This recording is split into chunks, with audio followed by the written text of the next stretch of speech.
नमस्कार साथियों। ਆਪਾਂ ਪੰਜਾਬੀ ਸਾਹਿਤ ਦੇ ਅੰਦਰ ਛੰਦ ਦਾ ਟੌਪਿਕ ਚੱਲ ਰਿਹਾ ਸੀ ਤੇ ਅੱਜ ਆਪਾਂ ਜੋ ਛੰਦ ਦੇਖਣਾ ਹੈ ਉਸ ਦਾ ਨਾਮ ਹੈ ਬੈਂਤ। ਬੈਂਤ ਪੰਜਾਬੀ ਦੇ ਹਰਮਨ ਪਿਆਰੇ ਛੰਦਾਂ ਦੇ ਅੰਦਰੋਂ ਇੱਕ ਛੰਦ ਮੰਨਿਆ ਜਾਂਦਾ ਹੈ। ਅੱਜ ਉਸ ਦੇ ਬਾਰੇ ਜਾਣਨਾ ਹੈ ਕਿ ਬੈਂਤ ਛੰਦ ਦੇ ਕਿਹੜੇ-ਕਿਹੜੇ ਲੱਛਣ ਨੇ ਤੇ ਇਸ ਦੇ ਨਾਲ ਆਪਾਂ ਕੁਝ ਉਦਾਹਰਨਾਂ ਲੈ ਕੇ ਤੇ ਉਸ ਦੇ ਉੱਪਰ ਬੈਂਤ ਛੰਦ ਦੇ ਨਿਯਮ ਨੇ ਜਿਹੜੇ ਉਹ ਪਰਖ ਕੇ ਵੇਖਣੇ ਨੇ ਕਿ ਕਿਸ ਤਰੀਕੇ ਦੇ ਨਾਲ ਬੈਂਤ ਛੰਦ ਦੇ ਅੰਦਰ ਵਿਧਾਂਤ ਹੁੰਦਾ ਹੈ, ਕਿੰਨੀਆਂ ਮਾਤਰਾਵਾਂ ਹੁੰਦੀਆਂ ਨੇ। ਤਾਂ ਆਓ ਸਾਥੀਓ, ਸਭ ਤੋਂ ਪਹਿਲੇ ਤਾਂ ਆਪਾਂ ਦੇਖਦੇ ਹਾਂ ਕਿ ਬੈਂਤ ਛੰਦ ਦੇ ਲੱਛਣ ਕੀ ਨੇ। ਸਭ ਤੋਂ ਪਹਿਲੇ ਆਪਾਂ ਦੇਖਦੇ ਹਾਂ ਲੱਛਣ। ਬੈਂਤ ਅਤੇ ਬੈਂਤ ਇਹ ਦੋਵੇਂ ਰੂਪ ਪ੍ਰਚਲਿਤ ਨੇ, ਯਾਨੀ ਆਪਾਂ ਬੈਂਤ ਵੀ ਕਹਿ ਦਿੰਦੇ ਹਾਂ ਤੇ ਬੈਂਤ ਵੀ ਕਹਿ ਦਿੰਦੇ ਹਾਂ। ਇਹ ਦੋਨੇ ਰੂਪ ਨੇ ਜਿਹੜੇ ਆਪਾਂ ਨੂੰ ਪੰਜਾਬੀ ਸਾਹਿਤ ਦੇ ਅੰਦਰ ਇਸ ਛੰਦ ਦੇ ਦੇਖਣ ਨੂੰ ਮਿਲਦੇ ਨੇ। ਬੈਂਤ ਅਰਬੀ ਭਾਸ਼ਾ ਤੋਂ ਆਇਆ ਹੋਇਆ ਹੈ, ਯਾਨੀ ਇਹ ਸ਼ਬਦ ਹੈ ਜਿਹੜਾ ਕਿਹੜੀ ਭਾਸ਼ਾ ਤੋਂ ਆਇਆ ਹੈ? ਅਰਬੀ ਤੋਂ ਆਇਆ ਹੈ। ਪੰਜਾਬੀ ਦੇ ਅੰਦਰ ਬਹੁਤ ਸਾਰਾ ਜਿਹੜਾ ਐਸੀ ਸ਼ਬਦਾਵਲੀ ਹੈ ਜਿਹੜੀ ਆਪਾਂ ਨੂੰ ਦੂਸਰੀ ਭਾਸ਼ਾ ਤੋਂ ਪ੍ਰਾਪਤ ਹੋਈ ਹੈ, ਉਹਦੇ ਅੰਦਰ ਇਹ ਬੈਂਤ ਵੀ ਸ਼ਾਮਲ ਹੈ ਜਿਹੜਾ ਅਰਬੀ ਤੋਂ ਆਇਆ ਹੋਇਆ ਹੈ। ਦੋ ਤੁਕਾਂ ਦਾ ਮਾਤ੍ਰਿਕ ਛੰਦ ਹੋਣ ਕਾਰਨ ਇਹ ਲੰਮੀ ਰਚਨਾ ਲਈ ਬੜਾ ਉਚਿਤ ਮੰਨਿਆ ਜਾਂਦਾ ਰਿਹਾ ਹੈ। ਯਾਨੀ ਇਸ ਦੇ ਅੰਦਰ ਕੀ ਹੁੰਦਾ ਹੈ ਸਾਥੀਓ, ਸਭ ਤੋਂ ਵੱਡੀ ਗੱਲ ਹੈ ਕਿ ਦੋ ਤੁਕਾਂ ਹੁੰਦੀਆਂ ਨੇ ਤੇ ਇਹ ਮਾਤ੍ਰਿਕ ਛੰਦ ਹੈ। ਐਸੇ ਕਾਰਨ ਕੋਈ ਲੰਬੇਰੀ ਰਚਨਾ ਦੇ ਲਈ ਵੀ ਇਹਨੂੰ ਬੜਾ ਹੀ ਉੱਤਮ ਮੰਨਿਆ ਜਾਂਦਾ ਹੈ। ਯਾਨੀ ਲੰਬੇ ਆਕਾਰ ਦੀਆਂ ਜਿਹੜੀਆਂ ਰਚਨਾਵਾਂ ਨੇ ਉਹਦੇ ਲਈ ਇਹਨੂੰ ਠੀਕ ਮੰਨਿਆ ਜਾਂਦਾ ਹੈ, ਕਿਉਂਕਿ ਇਹਦੀਆਂ ਦੋ ਤੁਕਾਂ ਹੁੰਦੀਆਂ ਨੇ ਤੇ ਇਹ ਮਾਤ੍ਰਿਕ ਛੰਦ ਹੁੰਦਾ। ਇਹ ਉਸ ਦਾ ਕਾਰਨ ਦੱਸਿਆ ਗਿਆ ਹੈ।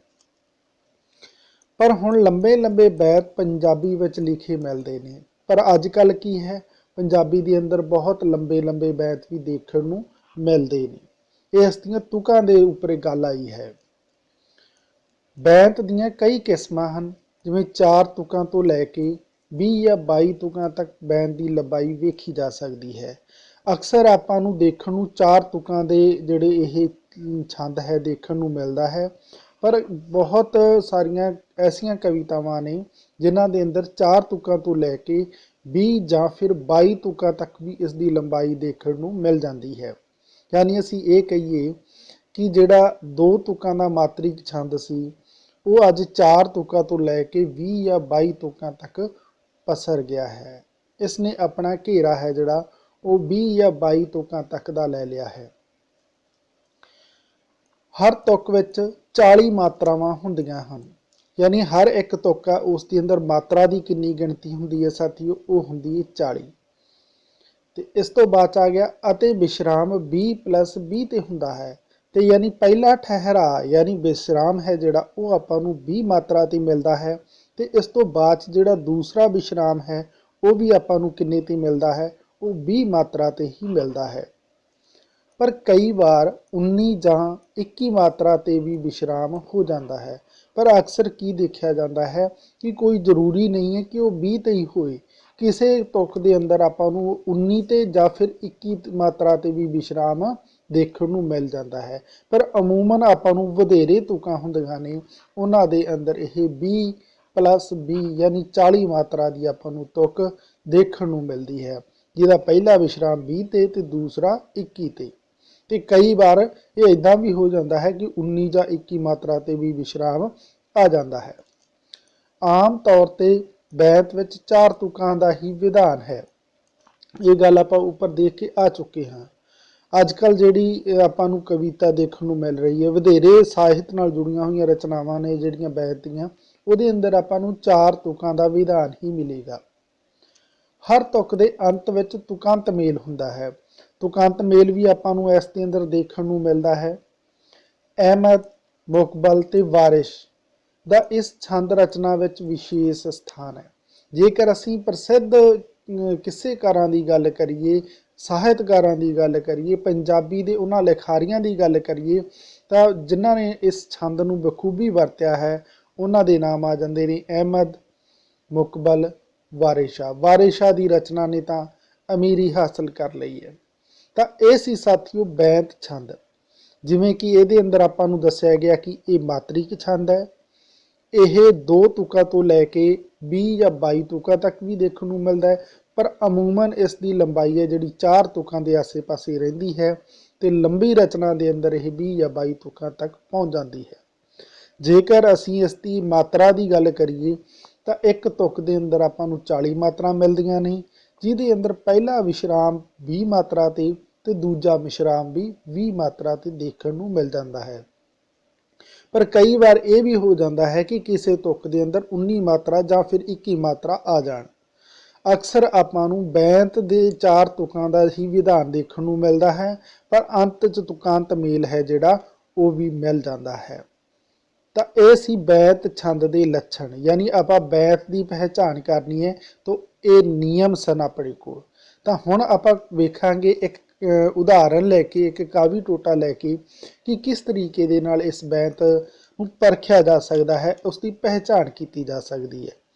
सब तो पहले साथियों अपने को एक कावी टोटा आ गया, पहले आप इस कावी टोटे नूं पढ़ांगे, उस तो बाद इस दे उपर जिहड़े बैंत दे नियम ने वो लागू करके देखांगे कि किवें ठीक बैठ रहे हैं। जेकर आप कावी टोटे की गल करिए तो रब रब तां आखदा जग सारा, किने रब दी मूल न सार लेती, किते भालदे जाए के जंगलों में, किने नगन ही धारना धार लेती। तो यह साथियों अपने कोले जिहड़ियां 2 तुकां ने बैंत दीयां तुकां ने। हुण आपां देखना है कि इहदे अंदर 40 मात्रा दी पूर्ति है जिहड़ी बैंत वाली वो हो रही है या नहीं हो रही है। सब तो पहले आपां देखांगे तो रब, तो ये अंदर अपने को एक रारा मुक्ता दे अंदर आ गया, एक अदक आ गया है साथियों। तो इस तरीके नाल अपने को 2 मात्रावां हो गई। बब्बा मुक्ता है तो ये 1 मात्रा होगी। ऐसे तरीके नाल इस रब शब्द दियां भी टोटल कितनियां मात्रावां हो जानियां, 3 मात्रावां हो जानियां। तां शब्द है जिहड़ा तत्ते नूं कन्ना लग्या होया है, तो कन्ना हमेशा ही गुरु के अंदर गिनिया जाता है। तो जदों गुरु आ जाए तो उदों उसकी मात्रा आपां 2 गिन लैनी हुंदी है, तो तां शब्द की अपने को मात्रा 2 हो जाएगी। फिर ऐसे तरीके नाल आड़े नूं कन्ना है तो यह गुरु आ गया तो 2 मात्रा होगी। खखा मुक्ता है तो ये 1 मात्रा हो गई, ये लघु के अंदर आ गया। दद्दे नूं कन्ना है तो यह गुरु के अंदर आ गया, यदी मात्रा भी अपने को 2 हो गई। फिर ऐसे तरीके नाल जग शब्द है तो जग शब्द के अंदर साथियों 3 मात्रा होगी, जज्जे की, अदक की ते गग्गे की। तो अपने को 3 मात्रा ने टोटल। तो ऐसे तरीके नाल सारा, सारा शब्द सस्से नूं कन्ना है, गुरु के अंदर आउंदा है, गुरु की 2 मात्रा, तो रारा नूं कन्ना लग्या होया है तो यह भी गुरु के अंदर आउंदा है, तो यदी भी 2 मात्रा। सा दियां 2 मात्रा तो रा दियां 2 मात्रा, यानी टोटल अपने को 4 मात्रावां हो गई ने। हुण आपां ये पहला जिहड़ा विश्राम, पहला ठहराव आ गया जिहड़ा अपना, इस तक आपां देख लैने हैं कि कुल कितनियां मात्रावां हो गईयां। 2 ते 1 3, 3 ते 3 6 हो गईयां, 6 ते 2 अपने को 8 हो गईयां, 8 ते 2 10, 10 ते 1 11, 11 ते 2 अपने को 13 हो गईयां, 13 ते 3 16, 16 ते 4 20 हो गईयां। इस तरीके नाल आपां ये कह सकते हाँ कि जिहड़ा पहला ठहराव आया है उस तक अपने को टोटल 20 मात्रावां मिल गई ने। जेकर दूजे ठहराव तक भी आपां नूं 20 मात्रा मिल जाण तो आपां ये कहांगे कि यह बैंत छंद का नमूना है। हुण आपां दूसरी जिहड़ी ठहराव है उस दे अंदर देख लैंदे हां कि कितनियां मात्रा ने। हुण जेकर आपां इस दी गल करिए तो अपने को साथियों किन्ने शब्द के अंदर 3 मात्रावां आ गई ने। फिर अगे रब के अंदर भी अपने को 3 आ गई ने, दी शब्द के अंदर 2 आ गई ने। फिर मूल शब्द के अंदर भी अपने को 3 आ गई ने, ना शब्द के अंदर 2 मात्रा ने, सार के अंदर भी अपने को 3 ने, तो लित्ती शब्द के अंदर भी अपने को 4 मात्रा ने।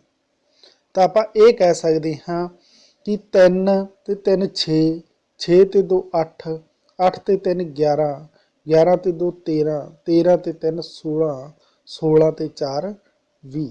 आपां ये कह सकते हाँ कि दूजा जिहड़ा ठहराव है साथियों उहदे अंदर भी अपने को 20 मात्रा आ गई ने।